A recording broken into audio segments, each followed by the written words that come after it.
Orange juice po. Bossing! Sir.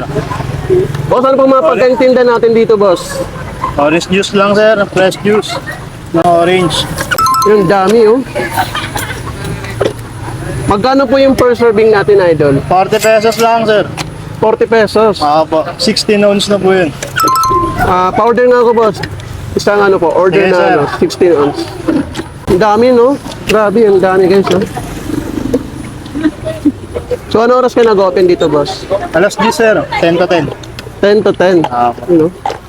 Sakto to sa tag-init, boss, no? Po, sir. Saka fresh na fresh yan, sir. Talagang Mga fresh luya, na sir. fresh yung mga ano dito, eh, no? Ano, bibili? 40 lang po. So, by the way, boss, matagal na po ba yung nagtitinda dito, boss? Bago lang, sir. 1 month pa lang po ito sa mga, sir. 1 month pa lang, Po. you know? Napaka-organic ng ano nyo, boss, no? Opo, Juice sir. natin dito. So, hindi po ba kayo gumagamit ng mga sugar dyan? Meron, sir. Konting sugar. Yung sugar natin, sir. May lemon sa kaluya. May lemon at luya. Po, So, sir. ito po yung kaya, Po, sir. yun, One stop lang naman nilalagay niyan, sir. Tapos puro orange juice na. pure orange na ano. Po, sir. Yun, no? Talagang healthy yung fresh juice dito Po, ni sir. boss. Organic po talaga. So, saan kayo pwede matagpuan, boss? Sa Epoxon Street, Sampaloc, Manila. Ang palak nila. Tabi lang po sa National University. Sige, boss, thank you. Thank you, sir.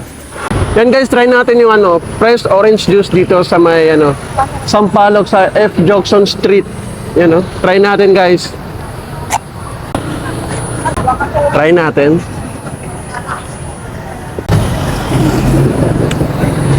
Dahil sarap. Para siyang masim-masim siya konti, ganyan, no?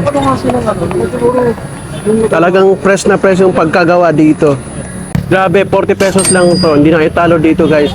Matitikman nyo na yung fresh orange juice dito po yan sa may Sampaloc, Manila. Try nyo na.